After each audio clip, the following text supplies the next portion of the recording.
Well, good hump day afternoon, friends. Mark Holmes here, and as always, want to say thank you for watching, commenting, subscribing, and being part of the Joe Boo Sports Report. Without you guys, as well as you ladies, you know that this literally does not work. We are 1 day, 3 hours, 55 minutes, and 10 seconds away from kickoff of the 2025 season, and Eagle fans are riding high. They are confident as can be, and I have to say, I'm getting sick of Leo Bridgewater. He is literally getting on my last nerve. I only have one, and he's gotten on top of it, okay?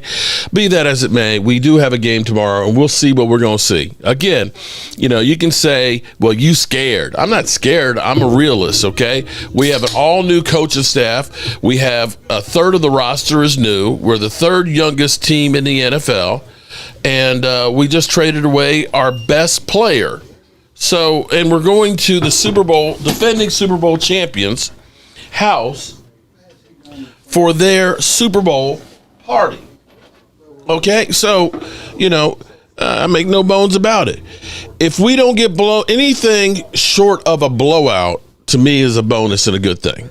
This can be a measuring stick to see how far off we are. I believe that we are a team that has a lot of work to do, and we will be doing this over the next couple of years.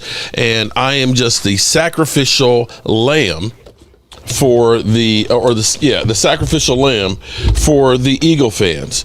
And I'm going to say that they are riding high as can be. They are pumped up. They think that the Dallas Cowboys have no chance in hell. And that's fine. You know what? I'd rather be the underdog than to be the ones that's, you know, being chased. Okay. And we're going to see what we're going to see. What's going on. So I'm going to go ahead and enter the studio here. Enter the Thunderdome. Lord Nova, thanks for coming on over. There's Holly Pierce. Holly, thanks for sending me the email about the Jets and stuff flying over. It's just one of those things that you have to understand. I was here with September 11th, and when we had all of the Jets and stuff flying around, not that we don't have a lot of Jets that do fly around from time to time. We do because of Arlington Cemetery, not far away. We're in the flight plan and stuff. But today it was kind of stranger than usual because usually they're going out wide this way and coming around, and it's usually like 4 of them together or 5 of them together, and they're getting ready to do the missing man. Today it was like 2x2s, and that's why, and it was more further north. So that was the reason being is they were going over the White House, which is further north than Arlington Cemetery. Arlington Cemetery, of course, is across the river and a little bit south of where the White House would be. So that's why I guess they're doing that flight path. But it was kind of like a little bit unnerving to just kind of see, you know, you basically seeing like 2 jets. It's like, you know, a guy and his wingman. Are we going to war or something? Are we about to be invaded? I'm just checking. Currently cooking lasagna for dinner. Mean Metal, shout out to you. I'm going to be barbecuing some pork all night long. All night. I'm going to be smoking some pork butts. All right, let me enter the studio. It's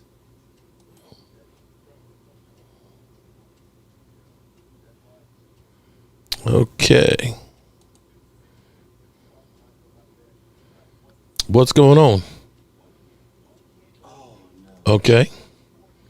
I'm seeing Dan. Be able to handle it, but and you're seeing instances, Jaden Daniels, CJ Stroud, a lot of these guys are ready, but I mean, Patrick Mahomes, Andy Reid, and Brett Veach traded up to the 10th pick to draft Patrick Mahomes, and they put him on the bench for a year. In a world where every quarterback is being put in an easy bake oven and saying, if you don't come out perfect, you're going to be moved on from, I don't think that's the best recipe. So, Kimberly, to your point, these college reps, they go further than people think, man. Those are significant reps. Now, it's a different level. Doesn't mean you're going to be able to compete at the NFL. There's plenty of college guys that have 62 starts that aren't going to play in the NFL. But for the guys who are NFL capable, it will help them no matter what. I agree. Houston becomes a member. Thank you, Houston. Appreciate you. Shout out to everybody in the house to watch this. By the way, all of our members, we launched the 2 giveaways. So Jalen Hurts, 275 all-purpose yards. We do a jersey giveaway on the channel. Or the defense gives up 20 or less points. we give away a jersey. If both get activated, we're giving away multiple jerseys. And I got a feeling that I'm giving away 2 after the game tomorrow. I think we give up less than 20, and I think Jalen Hurts has 300. Rocksteady says, all right, we got that. So we got them. Got my bottle ready. All right, here's one thing before I get these two guys on for the Battle Royale before Thursday's game. Yeah. I don't mind the Cowboys getting rid of Parsons.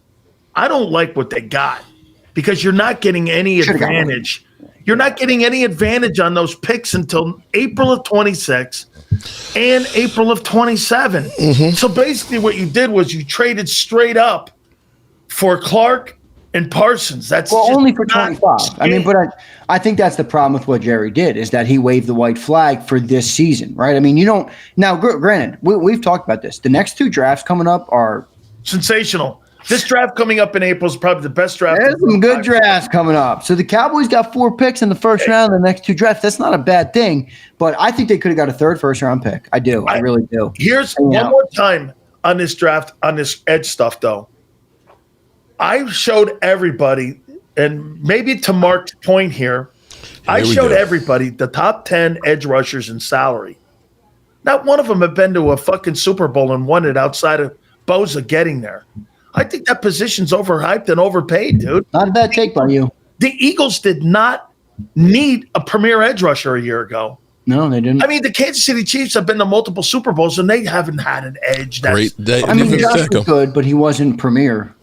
I mean, I think these guys, Myles Garrett, Max Crosby, TJ Watt, what are these guys doing in the playoffs? It's a good point. It's a good take. I mean, you're paying them $40 million for what?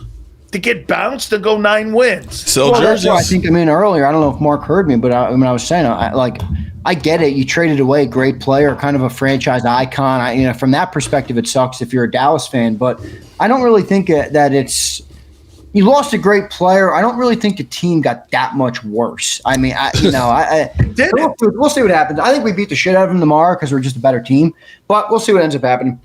All right, big man. I appreciate you, man. Later, Sales. Appreciate you. Tomorrow on Birds, man. Yeah, listen. Oh, here we go. I've been asked the last couple of days, Sales, what are you making of? My thing is the return on investment. You send them to Green Bay. Why would you send them to Green Bay, bro? I mean, Green Bay is going to be now a contender in games that matter. When you trade him out of division, that's one thing. But what you did now, instead of playing him in the regular season, if you're Dallas, you may see that guy in a divisional game or in a wild card game. And he ain't played well, though. You don't want to see him. I don't mind seeing him in a regular divisional game. But seeing him in, like, the NFC title game, I don't want that.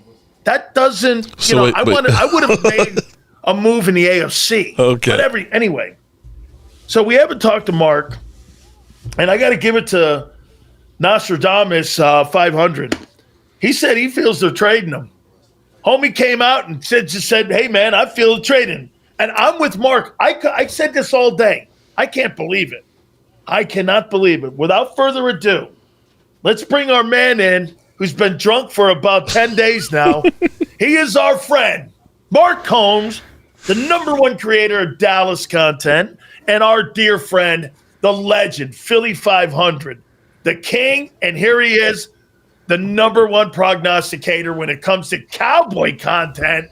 Philly.500. Not only did I call the trade, but I called Mark Holmes' response to the trade a week later. He's gone from I hate the trade to I think I was wrong, Jerry Jones. No, I didn't say that. I didn't say no. Mark, I'm going to give you the first. I'm going to give you the first response, and I want to hear your takeaway. You've had time now, first to absorb it and to sit there and hear and see how this thing is played out. Your initial takeaway now with Micah Parsons being traded, who, by the way, made another comment today.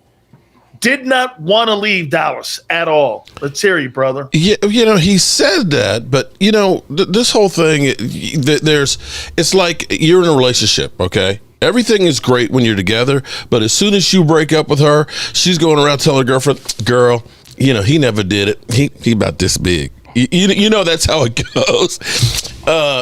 For me, Micah Parsons, he had one quote yesterday where he talks about, here in Green Bay, everything's about football. I'm going to focus in on this, and this is exactly what I needed. Basically kind of saying all the drama in Dallas is something that, I'm glad I left behind. It's like, bro, you were most of the drama. You were the one with the podcast that after we get mollywopped by the Detroit Lions, you're sitting there yucking it up with Big Play Slay. You're the drama. What are you talking about? Now, yeah, maybe he didn't want to leave. Maybe he's now in Green Bay and looking around and saying, where's all the fun stuff? Because that is a little small-ass town. There ain't shit to do in Green Bay compared to Dallas. And it might be like, damn. And then the taxes, he's going to make less money there than if he had taken the 40 from the Cowboys because the taxes are going to eat it up. But be that as it may, I'm going to actually say that Brian Schottenheimer actually had a great quote about this because they said, well, what do you people are looking at this and saying you're kind of giving up on the season and things. He said, it's not really about this season. It's like, where are we going to be in 2 years? I'm just saying. But hold on. You know what? There was this super intelligent football knowledgeable guy who pointed out something that was very, very deep. That all of these high-priced edge rushers ain't done dick when it comes to playoffs or even making playoffs. And so when you start thinking about $47 million, Jerry has a point about maybe we can get other players.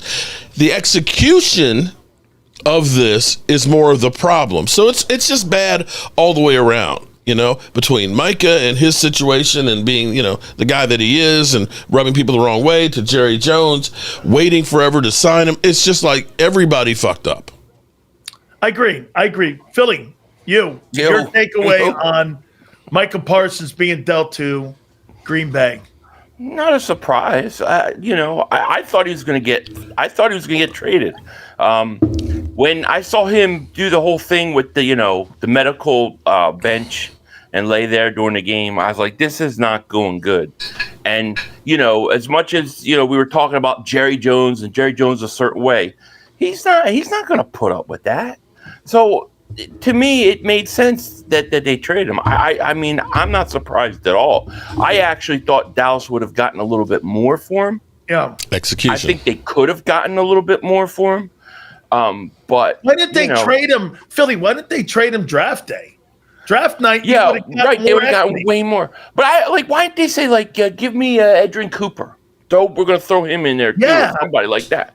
It was a little surprising. Or Xavier McKinney. Right. If you look at what the Bears gave up for Khalil Mack, it was more than what they got for Parsons. I just think the whole thing was butchered by the Cowboys and by Parsons. I think it's going to do this, guys. I think it's either going to demoralize or it's going to galvanize. And I've been saying that on my program. I think that if Philly gets out tomorrow, Mark, and they get out to a 21-0 lead, I think it's going to demoralize. But if you're hanging in there, and this game is like a 14-7, it's like a 20-10 halftime score, you're still in the game. You're not demoralized. Because to me right now, when you take a superstar player out of your locker room like that, and you give these lame-ass takes where, hey, fuck, we're better now here, we're going to be a better – dude, don't talk to professional football players like that. You could talk to college guys like that. So I do think that Brian Schottenheimer has actually handled this better than I thought for a first-year head coach. He's got the right answers. I think he knows how to talk to Jerry Jones. Remember something. When you're the head coach of the Cowboys and you're in front of the media, Philly, when you're in front of the media and you're talking to the media people and you're the head coach of the Cowboys, you're not talking to the media. You're talking to Jerry. So you've got to make sure you're careful in how you deliver your message. I got to tell you, Mark, I think he's done a decent job of it. Can I point out something here? Sure. So last year with Micah Parsons, we were, I believe, the worst team in points, fourth worst in points yard. Allowed. Scoring defense. Right. We were fourth worst in yardage. We were worst in yards per run at 4.8 yards. Okay. We were literally one of the worst defenses with Micah Parsons. How much worse? Honestly, Mark, how much worse could we be without Micah Parsons? If I can lose with you, I can lose without you. Mark, I don't hate you got rid of him. I hate what you got. I agree with you on that one, 100%. Okay, my problem is this. Look at the Philadelphia.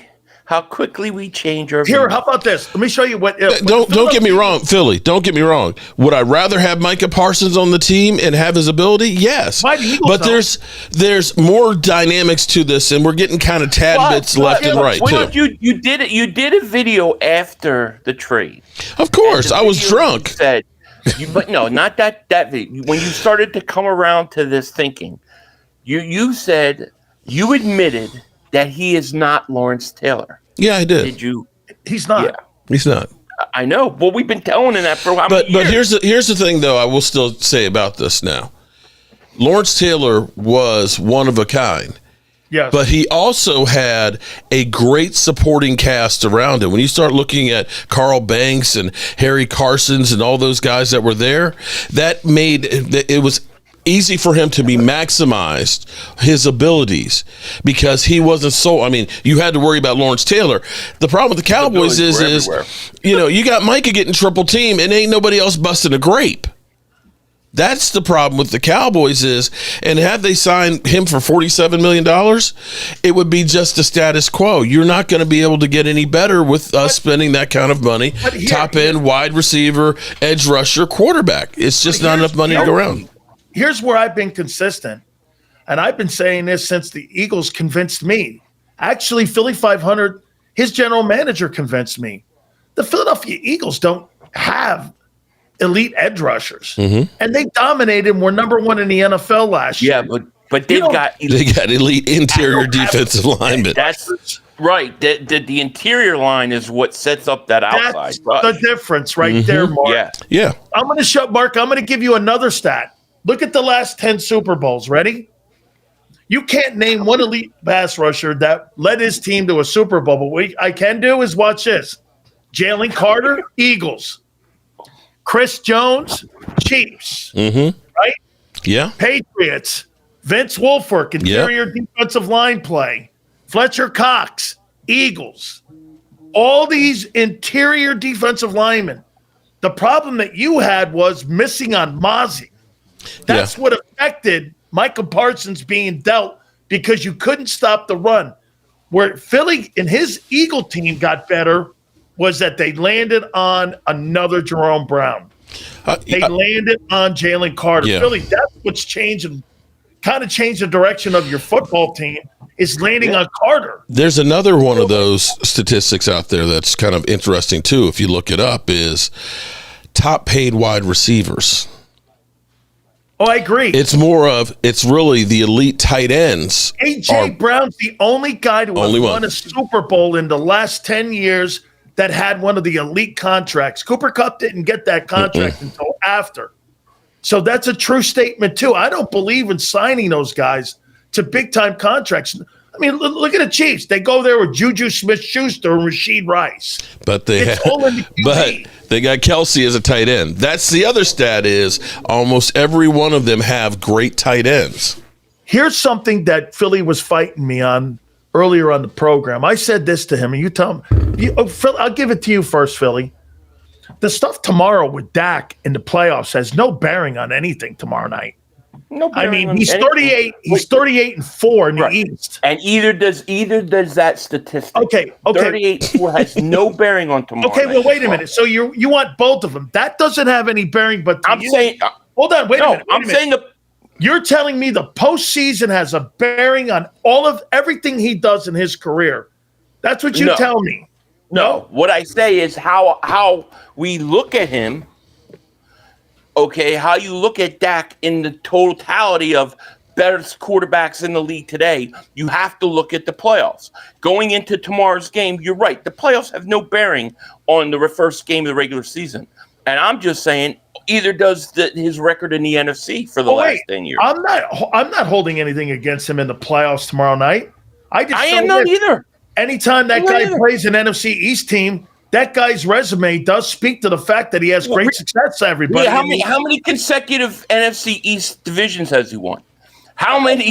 In the last 21 years? None. Nobody. None. In the last 21 years. Imagine you have a 38 that record. There's not one quarterback. No consecutive divisions. There's not one quarterback in the last 21 years who has that resume. Well, nobody's talking about his 38 wins in the NFC East. No. What I'm saying is he's completely squandered. Every Eagle fan resorts to this. The guy sucks in the playoffs. Fair. You're right. He does. He does. Has no bearing tomorrow night. If we're going to use that metric, I agree. Mark, if we're going to use that metric that he sucks in the playoffs, then you have to use it that he's good in the regular season against them.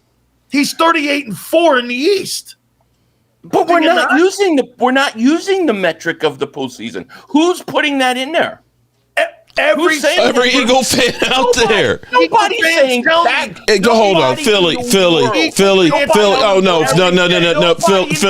Philly. You know, if the Dallas Cowboys shock the world and they win tomorrow night, every Eagle fan is gonna say, "Well, but he sucks in the playoffs. It's regular season." Oh, come on, man.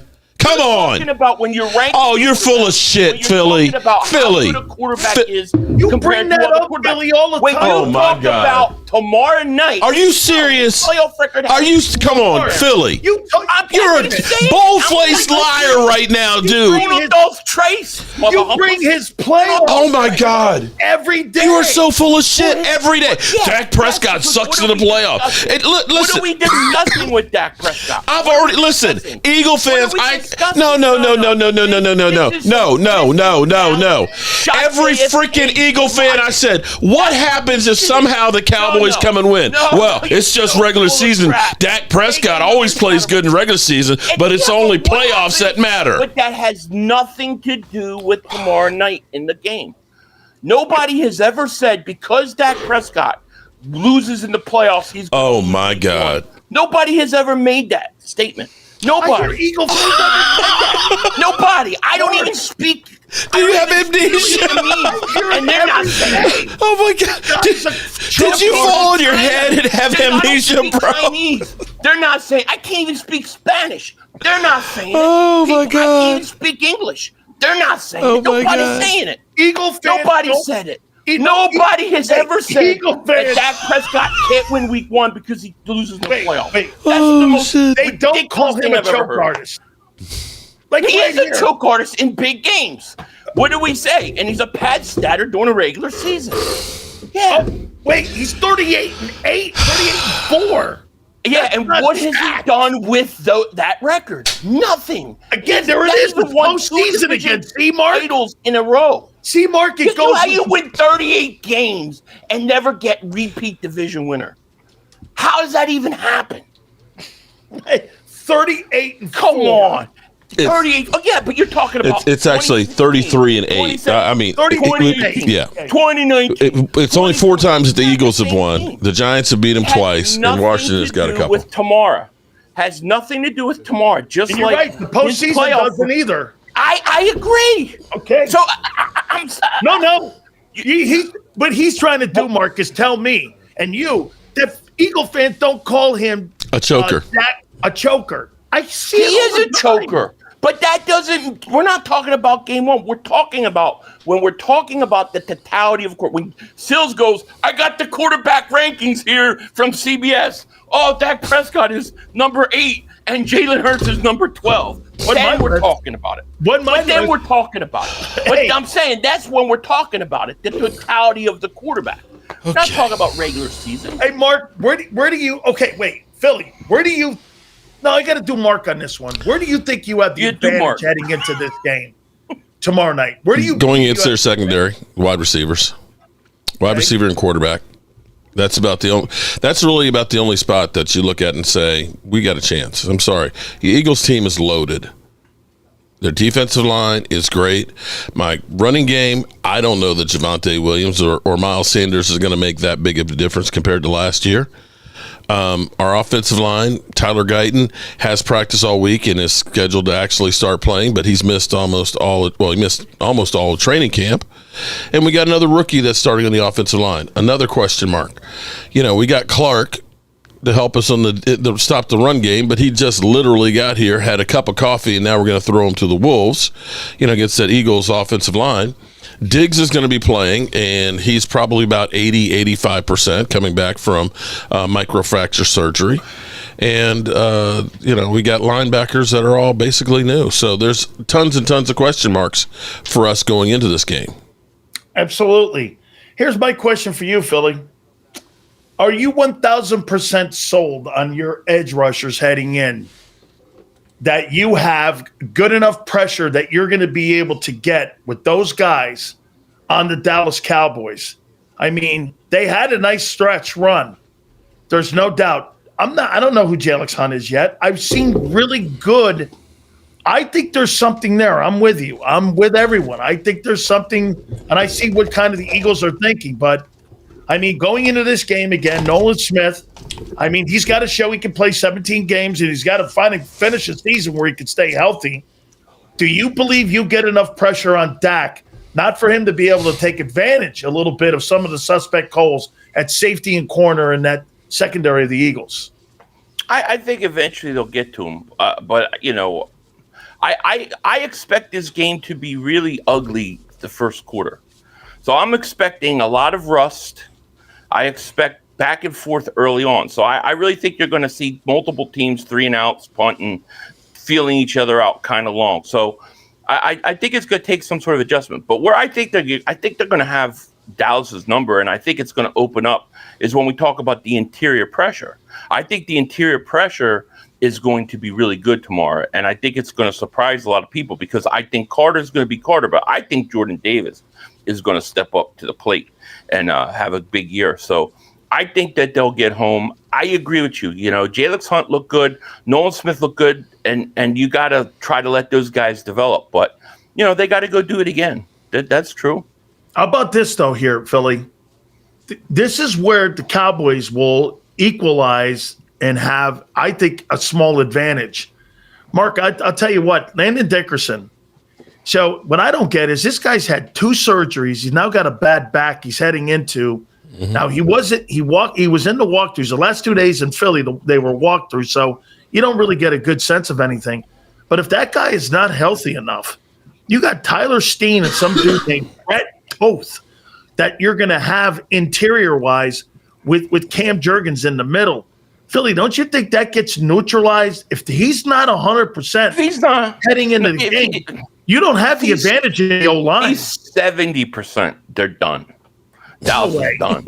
No yeah, 70%. Well, I'll tell you what. If he's starting out the season at 70%, it's a long season. Okay. You don't get better. That may be true, but for this game, for this specific game, if Dickerson can play, Dallas is in trouble. Here, get this. So why would I put a guy in a game? Why are we assuming? Why would I put a guy? Well, because I'm not assuming. He had 2 surgeries, and he was listed earlier in the thing with his back. That's not assuming. Yeah, but maybe his back hurt one day. He took Advil. Here's what I'm saying. He took Advil, more like Tanadol. If he is 70%, don't you need him for the season instead of the Cowboy game? Yeah, of course. But I mean, that's just to me, that's just a giant if. I have to assume that if the Eagles put him on the field, that he can play, that he's ready to go. And we know from previous years, especially last year, that he plays at a high level, even injured, and he has a high tolerance for pain. So, I mean, I have to assume if he's, 80-90% or whatever, they're gonna be cautious about it. But now those were NFC Championship games, but I do agree with you. Okay, but what I'm saying is I don't think the Eagles would throw him. No, in I agree.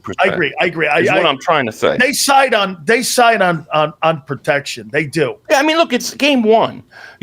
As much as we hype it up because it's Eagles, Dallas, it's and all game that, 1. It's still week 1. They're not going to throw him to the wolves, in my opinion. How about this one here, Mark? So their head coach, Mr. Giggles, he was asked a question the other day. Are you talking about Super Bowl champion? Yeah, wait a minute. Watch it. Hey, what about the banner falling? Goes, banner? I don't know anything about a banner. I didn't know banner night. I don't know any. I mean, this guy's so full of shit. He goes, we don't know anything about it's banner night. What do you mean it's banner night? I don't know anything about banner night. Holy cow. Why can't this guy just tell the truth? He's got to be some bullshit artist. Everybody in Philadelphia is waiting for this thing to fall. He knows. And here he is. We're not going out there. We're not allowed to go out. These guys are grown men. They can't go out. You're really nitpicking, aren't you, Sills? The Sills is going on. He's going balls deep today. What if? Oh boy! 3 wins for Dak Prescott, amazing. Watch this. Hey, always says Dak Prescott can't do it. Hey, get this. Here's the Eagles. You're not allowed to go out and look at the banner fall because that's a no-no. You're not allowed to say repeat. That's a no-no. You can't go out. What's the banner fall? Banner night? I don't know. Holy shit, man! These guys are fucking grown men. They can't go out there and celebrate. I don't know, man. I mean, hell, even C.D. Lamb said he's going to go out there and watch the banner. For motivation. For motivation. Go get motivated, buddy. Keep those players off. I have no problem with what they're doing. We don't need to do that. All right, Mark, how many yards does your boy throw for tomorrow night? Hey, Sil. Oh, it's going to have to be about 340. I just want to say one thing. Brother. Go ahead. I just want to say one. Look, the one thing that scares me about the season, the one thing that you have to be worried about is the players feeling great because they won last year. Something about losing that hunger, losing that focus is real. You got the Americas game tomorrow. You got the banner going up Thursday. You got Cooper DeJean got Selio. You got Saquon Barkley got a documentary. It's just like, at what point is it too much? That sounds like the Dallas Cowboys. That's the distraction. That's they what win. You got to worry about. Sorry, dude, they win. That's what I fear. They're not the they're not the Cowboys. They win. No, right. They're not the Cowboys. No, I'm saying that all that distractions and stuff is like the Dallas Cowboys. No, Philly, you know what? The cereal bowl, all this shit that went on, it's a lot. It really is. For an Eagle organization that doesn't do that. I got it. That's what I worry about. Mark. What you really have to worry about, though, is, and see, this is the thing people don't really talk about a whole lot, is because you played in the Super Bowl, you've played extra games, and you have less time to recover. And that's where you look at Landon Dickerson, a couple of surgeries and stuff. He's kind of nicked up. That's where the injuries come in, because your body only has so many hits into it. And with that season ending in the middle of February, and here it is early September, it ain't much time. That's where injuries happen. That's why they didn't do much in the offseason. That's right. That's another great point by Philly. Don't you feel, Philly, that this offseason has been a little rushed? And what I mean by that is that they didn't – I mean, they're usually very proactive, right, at replacing things. And now you're seeing moves being made prior to the start of the season. Doesn't it seem a little rushed? But it's also why they had the turnover they had. Right. It's in 2017 we learned that we bring everybody back and they just won. You don't have a lot of hungry dogs, as Jason Kelsey said. And the other thing is a guy like Saquon. I mean, Saquon basically said he didn't do pretty much anything except for keep in shape, because he was trying to rest his body up as much as possible. Mm-hmm. So, I mean, they tried to make it, the best adjustments that they can. Ultimately, we'll find out. I mean, it's got to play itself out. But those are all things that you have to worry about as champs. So Dallas definitely doesn't have to worry about it. Oh God! Hey, I need a win so bad. Let's do right. Something. I mean, under Mark's theory, Dallas should come in, run up and down on the field on the Eagles, be 3-4 steps ahead, because we're still. I didn't know, dude. No, the fact that you had the majority of your roster together, and you're not changing things. A third of our roster is new. We literally have all new coaches, and so it takes time. Like we all pointed out, September is a crazy one. It wouldn't surprise me if the Cowboys came out and they mollywopped you, and we still ended up missing the playoffs. Because the first month you don't really know what you have the first month. September's a liar's month. Yes. In the NFL. It's a liar's month. However, the Eagles have 18 new players on their team. Okay. 18. So 18 new players on their ball team. And I agree with that. I think that's the right move. I think you have to have turnover when you get Bill Belichick always turned his roster over. Bill Belichick has always said up to 30% of his roster would be different, because you want guys that come in that have that hunger, that want to win. Not guys that are, the Eagles in 2018, Sills, it was, I mean, they look like, they won. They finished 9-7, right? 9-7 or something like that. I think they snuck in the playoffs and they lost to New Orleans, but I mean, it was bad. Especially the first half of the season was like, they didn't look like they were fully committed to winning. So let me ask you this, Philly. Are you paying Reed Blankenship $15 million? He just changed agents and he got David Magola. I saw that. Yeah, I saw that. With Green Bay, and that's Micah Parsons. My feeling now is if you don't sign him early on, I'm in no rush. I'm going to let the season play out. And I don't think that guy's a $15 million a year guy. Well, I don't know that he is either, but I'm willing to, at this point, let him play out. What is a top safety making? 22. So 22. He's definitely not top 5. He should be paid around 11 or 12, somewhere in there. So it would depend on the contract. But I mean, don't you agree though? The last 2 years have been so different. Like in 23, he stunk. In 24, he was great. Defense, that whole defense stunk, though. I mean, it was. Yeah, but I got a feeling if you were on a bad football team, Quinyon Mitchell's not going to look bad. No, but I don't view him as like a star safety. I view him as a very good player, a legitimate starter. You know what I mean? So I don't look at him as Ronnie Lott or Brian Dawkins. I look at him as a guy who is a legitimate, decent starter when you got talent around him, and you got to pay him accordingly. Mark, what about the Deron Bland contract? Was that the right move to make for the Cowboys? Time will tell. I mean, that was a reasonable contract offer for him.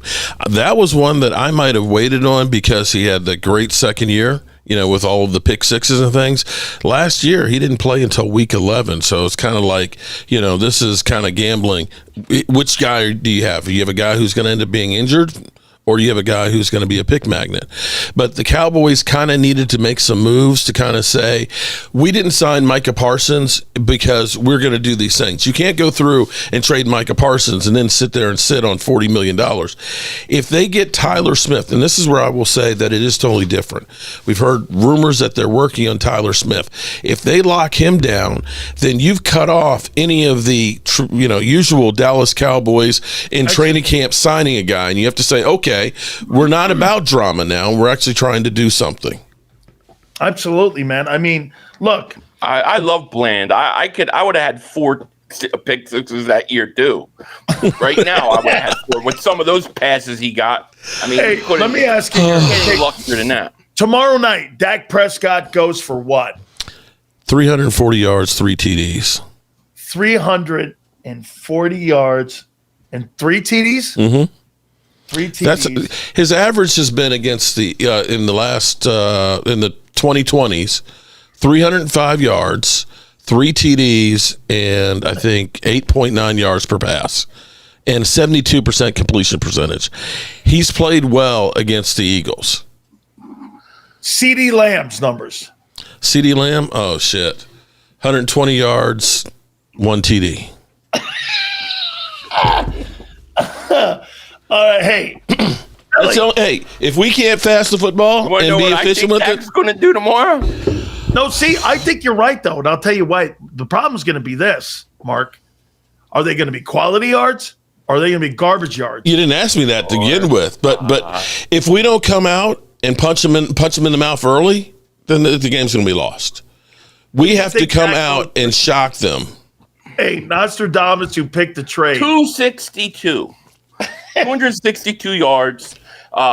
Most of it, or at least half of it, will come in the fourth quarter when the game is well endowed. CeeDee Lamb's going to have 5 catches for about 57 yards. Pickens is going to have like 2 catches, and one of them's going to be like a 30-yard pass. They'll get lucky early, and that'll be about it. Oh, boy. Hey, wait. What does Jalen Hurts throw for tomorrow? Well, first, let's start with the number 1 player in the NFL, Barkley. How many rushing yards does he have tomorrow? 202 yards. 200 and how many TDs? 2. 202 yards and 2 TDs. Here's what's going to happen. How many Jalen Hurts throw for? He's going to throw for 1. Here's how it's going to go. He's going to rush for 1. Here's how it'll go. I'm going to tell you how the game's going to go. It's going to come out early. It's going to be back and forth sloppiness, right? Eagles are sloppy. Cowboys are sloppy. And then all of a sudden, you're going to see the Eagles go up-tempo, start running Barkley. He's going to break a 50-yarder. Boom, it's gone. Then the Cowboys are going to get the ball back. Then you're going to get a sack by Jordan Davis causing a fumble that's going to be picked up. Eagles are then going to score real quick again. Devontae Smith, this game is done. It's over at that point. So 34-17. Mark it. Here it is. 34-17. Woo. 17. What do you have? Mark Holmes. 31-27 Eagles. Wow. What did he say? 31-27 Eagles. That game's going to give both of us a hard time. Well, here's what I can guarantee. Come Friday, our numbers will both be through the roof, okay? If the Cowboys win, it will break the internet. If the Cowboys lose, every Eagle fan out there will be there to troll me. Here's my score. I've got 31-20. I've got 31-20 Eagles. And I said this. I think I agree with Philly. I think this thing's going to be fairly close in the first half. And I just think that time of possession is going to start. They're going to hand the ball back off. I see like 38 carries in this game for Barkley.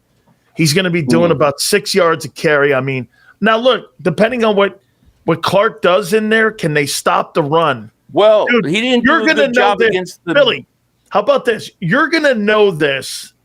I think this game's going to have, and you're going to be able to get a sense of this game in the first 12 minutes of this. You'll know what's going on in the first 12 minutes. But see, here's the thing: is the one big question is we really don't know what Dallas's offense is going to look like or what they're going to do. Right? To me, early on is if I'm the Cowboys coach, early on I'm taking some big shots at some big plays because that's when you're going to surprise the Eagles. So Dallas. They have an advantage there, the unknown. They have an advantage, but you got to do it early because once the Eagles adjust to it, it's going to be a problem. So if I'm Dallas, I'm coming out. I'm taking shots, man. I'm taking a shot for Pickens. So you're taking plus 25-yard plays down the field. Like I'm trying to catch the Eagles early. Right. That's what you have to. If we don't jump in, we've got to shock you. Adjust, it's going to be different. And I don't know what kind of run game the Cowboys have. That's right. See, nobody knows. That's the problem.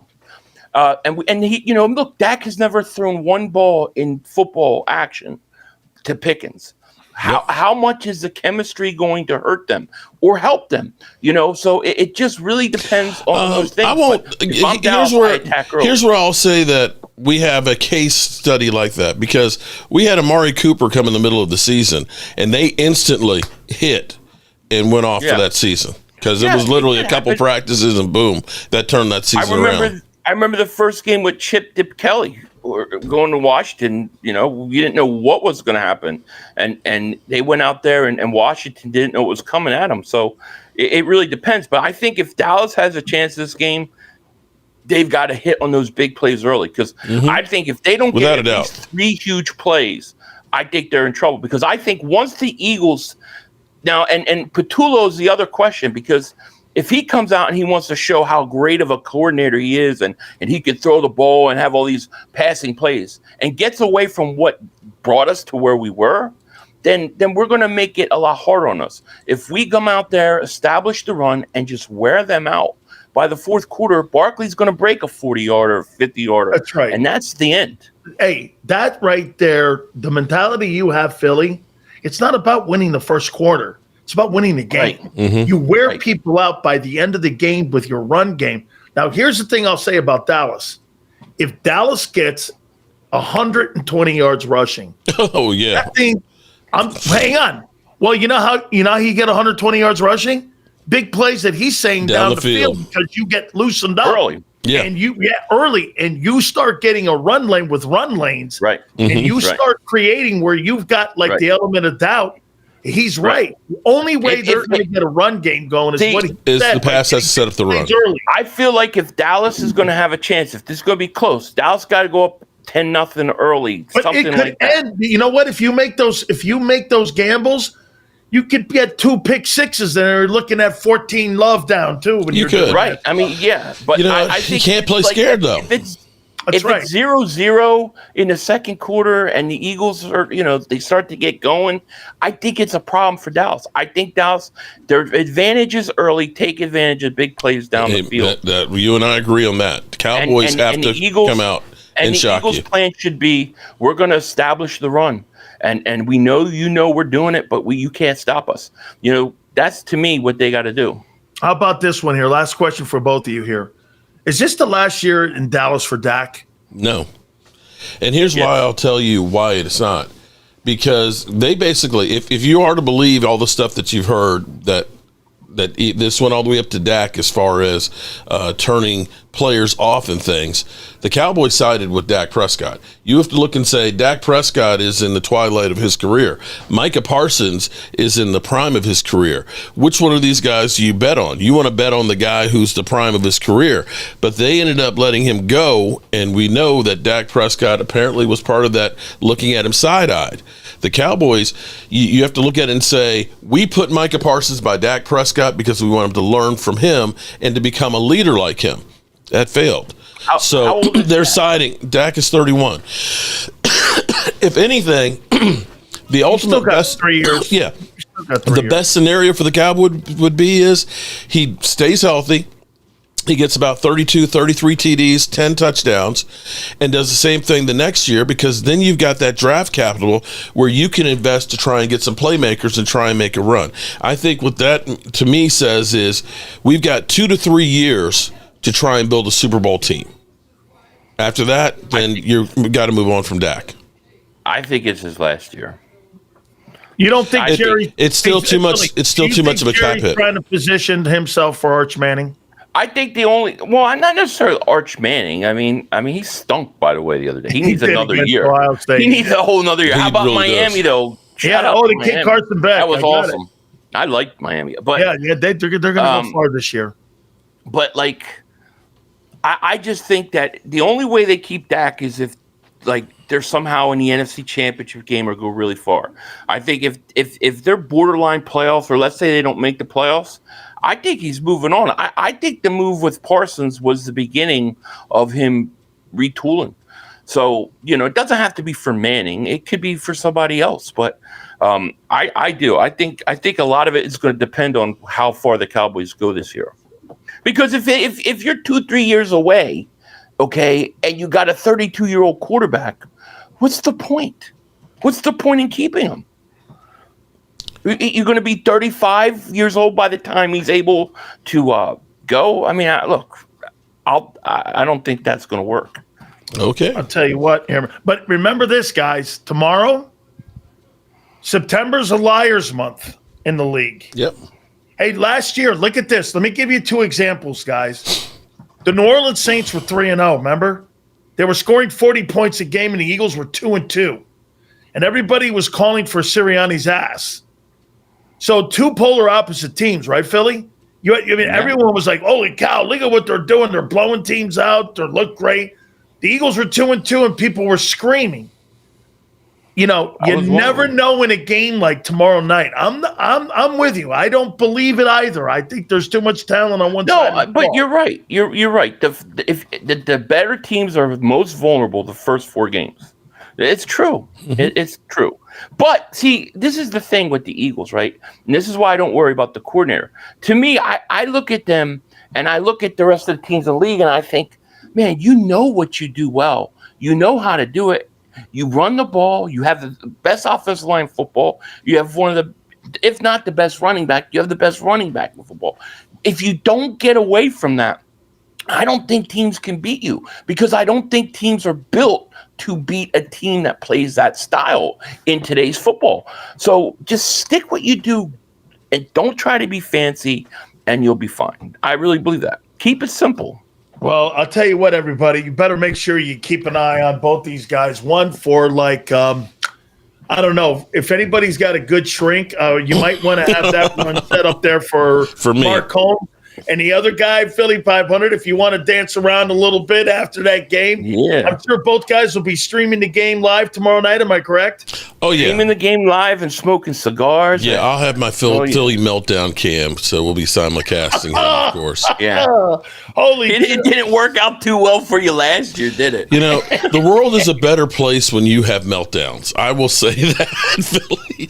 And you know what? Hey, Philly's a good meltdown guy. Oh, my God. I've got some great ones. But I tell you what, I literally, we were live streaming when Micah Parsons was traded, and I was taking shots of Zaya rum. I literally, I passed out on the bathroom floor, and the stream was still going. My wife comes upstairs. You got to be kidding me. I got people calling and says your stream's going and you're not there, and you're drunk on the floor. Is he all right? Philly.500's even going. Is the guy dead? I was calling him. I was like, are you alive? Are you okay? It's Guys, not that serious. We will catch you, man. Thank you so much. We'll be watching very much. Thank you so much. Love you guys coming on. Thank you again, man. Love you too. Have a great one, man. Both those guys are going to be doing the game live, so we appreciate them very much. Oh, my God. I can't wait for tomorrow, man. I love those two guys coming on talking Cowboys and Eagles, man. Great stuff. Make sure you check out Mark Holmes. Does great stuff when it comes to Dallas Cowboys, and also our boy Philly.500. Guys, let's pay some bills here. Our good friends at Morgan & Morgan, the #1 injury law firm in all of America, with over. All right, there we have it. They say we got no chance in hell. As always, I appreciate you guys, but I still got some more work to do out here on getting everything ready and set up for tomorrow. So I'm going to get working on that. I'll be back later on this evening, probably when I'm out getting the smoker going for the pork shoulders and things like that. I'll probably do a little bit of a live stream. I might even put out a camera out there and just stream the barbecue going. So as always, I appreciate each and every one of you guys. And we're going to have some fun tomorrow. Win, lose, or draw. I've eaten a lot of raccoon. Yes. The answer is yes. And I've eaten it hunting. I've actually had it served by my mom at the table away from hunting. And I have eaten raccoon. And yes, it's not uncommon at all. I'll tell you something that was one of my favorites is squirrel, and it's wonderful. And my mother could do a great job of it. And we all had our favorite pieces. And my dad and sister, I have one sibling, a sister, and they would fight over, not fight, but my mom and I. They were just my sister and I as far as siblings. My mom and I wouldn't even ask for the brain in a squirrel. Oh, man. And delicious.